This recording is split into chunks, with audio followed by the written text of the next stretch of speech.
네, 등락 결과를 먼저 말씀드리겠습니다. 코스피는 하락 출발 후에 양봉 마감했습니다. 물론 종가는 하락입니다.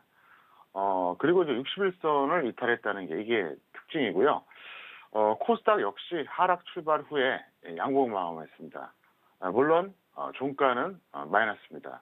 그런데 코스피하고는 다르게 61선은 지게 됐다. 그래서 코스피와 코스닥 둘 다 하락 출발했고 양봉 마감했습니다. 그리고 이제 종가는 이제 하락으로 끝났죠. 다만 코스피는 61선 이탈, 코스닥은 61선 지지, 뭐 이 차이가 있다 이렇게 설명을 드립니다. 등락 원인을 살펴본다 그러면 코스피 같은 경우는 사실 오늘 기간의 대량 매도가 결정되었습니다. 개인이 매수했고요. 외국인마저 매수했는데 기관이 워낙 매도를 많이 했습니다. 그리고 5대 업종이 모두 하락했습니다. 원래 전통적인 4대 업종은 전기전자, 화학, 철강금속, 운송장비 이렇게 네 가지입니다. 그래서 보통 우리가 이제 그 제조업의 투톱은 전기전자 플러스 운송장비 이렇게 말하고요. 운송장비는 자동차와 조선을 의미하는 겁니다. 그리고 소재업의 투톱은 화학하고 철강금속입니다. 물론 뭐 과거에 비해서 이제 완성품도 많긴 하지만 어쨌든 네 개 업종이 이제 보통 4대 업종인데 요즘 하나 더 추가됐죠. 바로 의약품입니다. 그래서 코스닥에서는 제약 업종이라고 그러고요. 코스피에서는 의약품 업종이라고 합니다. 그래서 의약품까지 이제 포함하면 모두 다 하락했습니다. 지수가 좋을 리가 없겠죠. 코스닥은 이제 투자 심리 악화와 이제 기간의 역시 매도, 두 가지가 이제 어떤 등락원이 된다. 왜냐하면 심리에 더 약한 게 코스닥입니다. 일반적으로 그렇습니다. 그래서 코스닥 같은 경우에는 당연히 이제 그런 영향을 받았고요. 특이 사항을 말씀드린다 그러면 오늘 놀랍게도 코스피는 외국인과 프로그램이 매수가 나왔어요. 그럼에도 불구하고 오늘 나름대로 하락이 컸다는 거죠. 그래서 어쨌든 그 코스피는 그렇고요. 그 다음에 이제 코스닥 같은 경우는 이제 방위 산업주가 이제 급등을 했다가 이제 혼조세로 마감을 했는데 연휴 때 북한 그 막지라 그러나요? 아니면 변수라 그래야 되나요? 어쨌든 뭔가 이슈가 있었잖아요. 그래서 이제 그 영향을 받았다 이렇게 설명드렸습니다. 그러면 차트로 잠깐 보여드리고 다시 제가 설명을 하겠습니다. 먼저 차트 보시겠습니다. 현재 이 차트가 이제 코스피 종합지수예요. 이렇게 보시는 것처럼 개파락을 했죠. 좀 크게 보여드릴까요? 개파락을 했다가 아랫꼬리 길게 달아주고 나름대로 양봉을 마감했습니다. 그래서 오늘 전체적으로 봤을 때는 일단 뭐 최악은 뭐든 했는데 과연 이렇게 벌어진 갭을 메꿀 수 있을 것인가? 요거는 좀 미지수다. 상당한 갭이 발생했다. 이렇게 말씀드리겠습니다. 그래서 갭이라고 하는 것은 이제 다른 것이 아니라 간단하게 설명드리면 지난 그 금요일의 최저가와 이번 주 화요일이죠. 어제는 이제 월요일은 휴일이었으니까 화요일의 최고가 사이의 어떤 간격을 말하는 거예요. 오늘 최고가가 2179였습니다. 그리고 금요일의 최저가가 2192. 그럼 약 13포인트 정도 갭이 발생하잖아요. 그래서 여기서부터 여기까지입니다. 그래서 과연 이게 몇 것일지 이거는 좀 더 지켜봐야 될 것 같고요. 1분봉을 한번 보여드리겠습니다. 자, 이게 바로 갭입니다. 그러니까 금요일의 최저가 여기 라인이죠. 오늘 최고가 여기 라인입니다. 그래서 이만큼 갭이 발생한 거예요.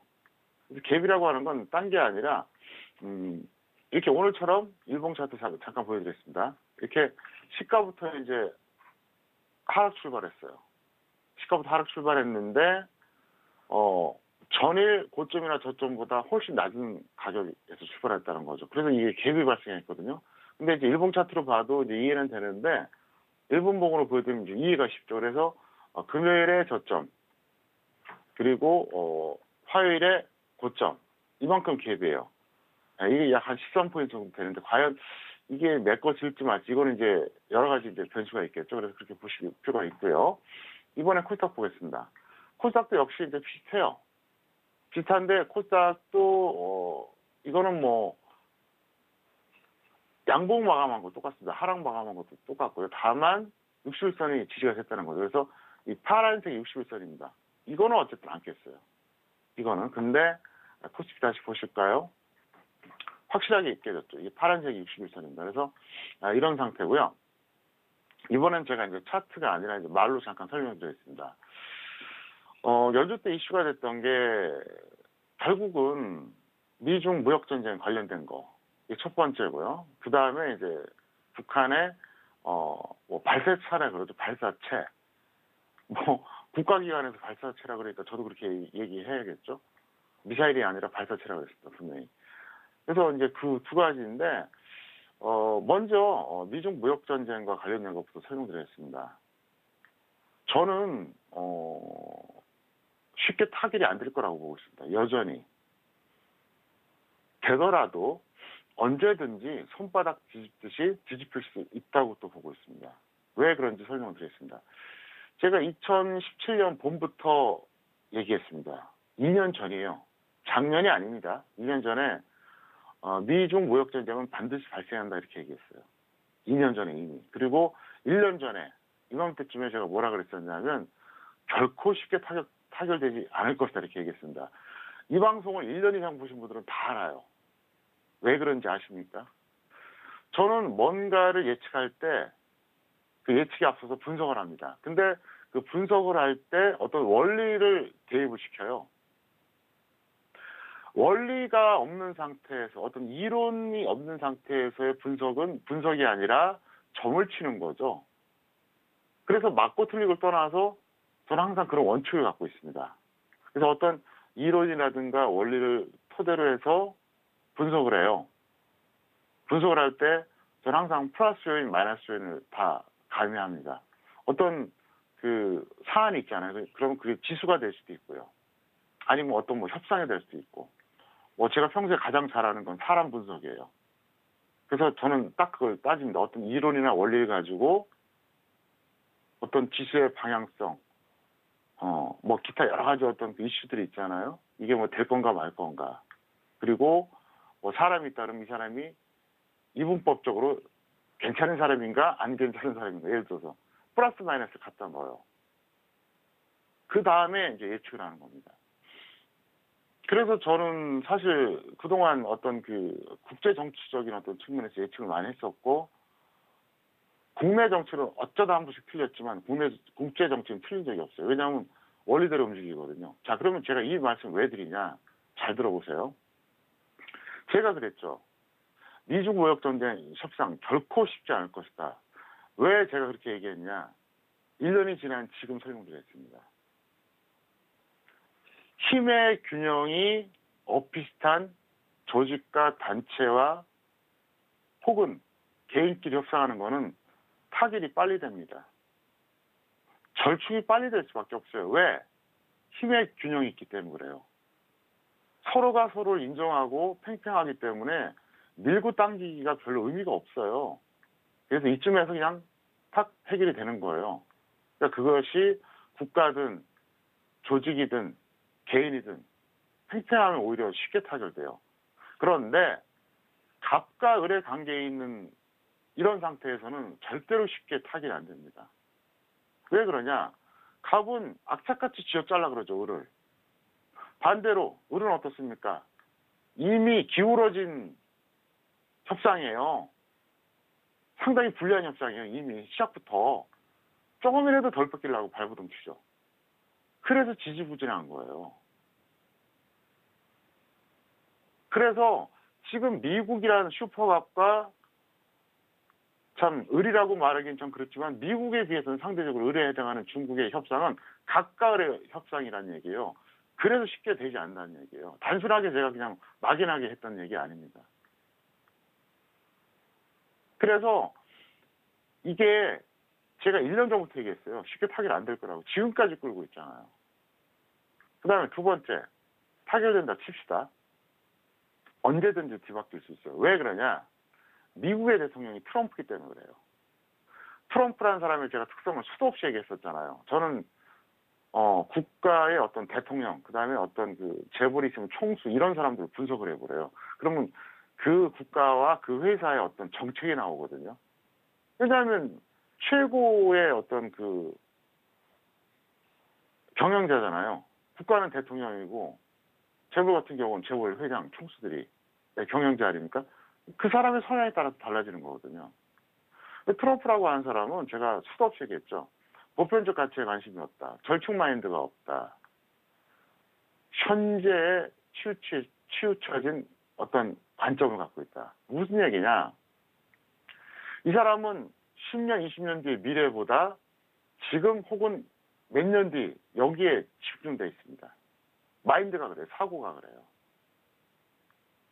철두철미합니다. 우리가 살다 보면 그런 게 있잖아요. 현재 어떤 그 비중을 한 50%, 한 10년, 20년 뒤에 또 나의 어떤 그 미래를 생각하고 한 50% 정도 이렇게 좀 균형감 있게 뭔가를 짜는데, 이 사람은 굉장히 현재에 좀 치우쳐져 있는 사람이에요. 여태까지 모든 언행들을 살펴본 것입니다. 두 번째, 절충이라는 걸 몰라요. 반드시 이기려고 그래요. 자기가 원하는 것만큼 또는 그 이상으로. 그래서 자기가 협상의 대가라고 맨날 얘기하잖아요.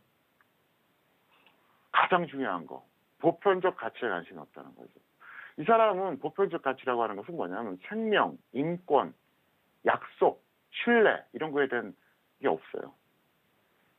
자기가 불리하면 자기가 아쉬우면 언제든지 뒤집는 사람이에요.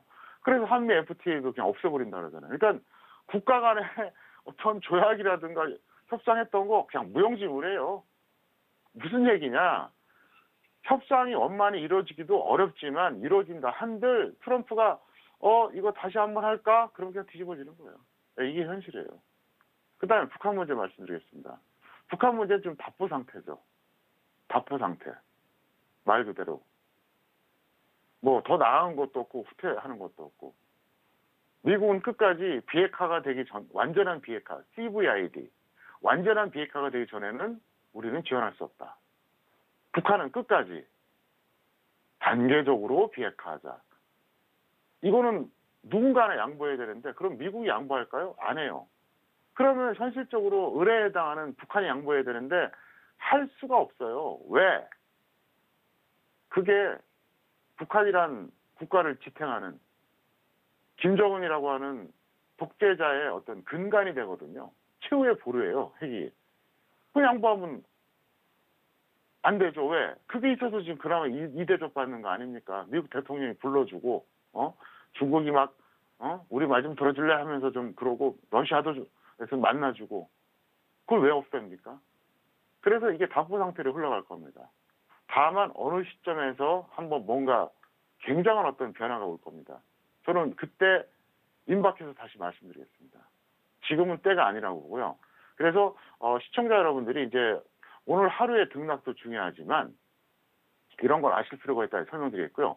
2018년에 장이 워낙 안 좋은 바람에 대다수의 투자자들이 하루살이가 너무 많아요. 그냥 당장 바로 베팅해서 수익 날까 이런 것만 생각하시는데, 이런 어떤 거시적인 흐름, 그다음에 베이스 이런 것도 잘 판단하신 다음에 여러분들이 정석 투자하시기를 바랍니다. 자, 학 과장님, 내일 벌써 이제 수요일장인데 내일 수요일장에 대한 전망 어떻게 보실까요? 네, 오늘은 제가 그 중기 시황과 단기 시황을 두 가지로 제가 구분해서 말씀을 드리겠습니다. 중기 시황을 먼저 말씀드리면요. 이제 확인만 남은 이중 고점. 이렇게 말씀드리겠습니다. 중기 시황으로 말씀드린다면 이젠 확인만 남은 이중 고점. 여기서 약간 반등이 나오거나 말거나 이중 고점이 유력하다는 뜻이죠. 단기 시황은 어떠냐? 혼조세. 내일 같은 경우 혼조세가 나올 가능성이 상당히 높습니다. 자, 차트로 설명을 드리겠습니다. 차트 보세요. 제가 중기 시황 얘기했죠. 이제는 확인만 나면 이중 고점이라고요. 그럼 이중 고점이 어딜까요? 여길 말하는 거죠. 약 11포인트 편차가 나긴 하지만 이중 고점 라인입니다. 마치 지난번에 이때하고 정반대죠. 이때는 뭐죠? 이중 저점이죠. 이건 이제 이중 고점. 그래서 이젠 확인만 남은 이중고점. 무슨 말이냐? 여기서 뭐 하루 아침에 크게 내려가든 줄줄줄줄 흘러내리든 이랬거나 저랬거나 이중고점이 유력하다는 뜻이에요. 물론 아직까지는 뭐 확인 과정이 필요하겠죠. 그 확인 과정이 된 어떤 지지대는 제가 비공개하겠습니다. 확인 과정은 필요하지만 사실상 이중고점 찍었다 그런 뜻이에요. 그럼 단기 시황은 혼조세. 왜 혼조세냐 설명드리겠습니다.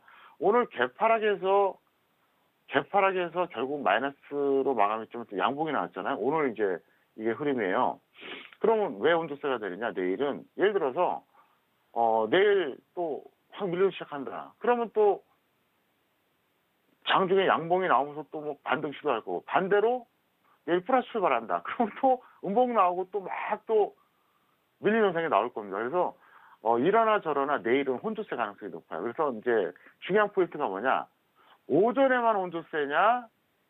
오전 오후 다 그러니까 장중 내는 혼조세냐? 이건 저도 내일 봐야 돼요. 확실한 건 뭐냐면 내일 오전은 혼조세가 나올 거예요. 들쭉날쭉할 거라는 거죠. 오후에는 오전에 결정된 어떤 흐름이 오후에 쭉 이어질지 아니면 오전에 의해서 혼조세가 계속 나올지 그거는 뭐 여러 가지 변수가 있어요. 너무 많은 변수가 있어요. 뭐 여러 가지 뭐 어떤 해외 증시도 있고 환율도 있고 뭐 기타 뭐 어떤 특정한 업종 너무 많기 때문에 그 변수가 이렇게 지금 제가 예단할 수는 없습니다. 다만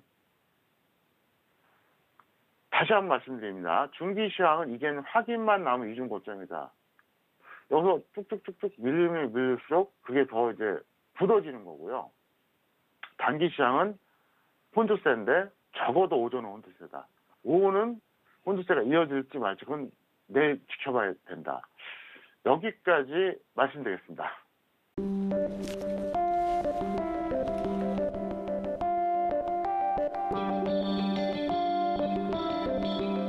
글로벌 경제 채널 서울경제TV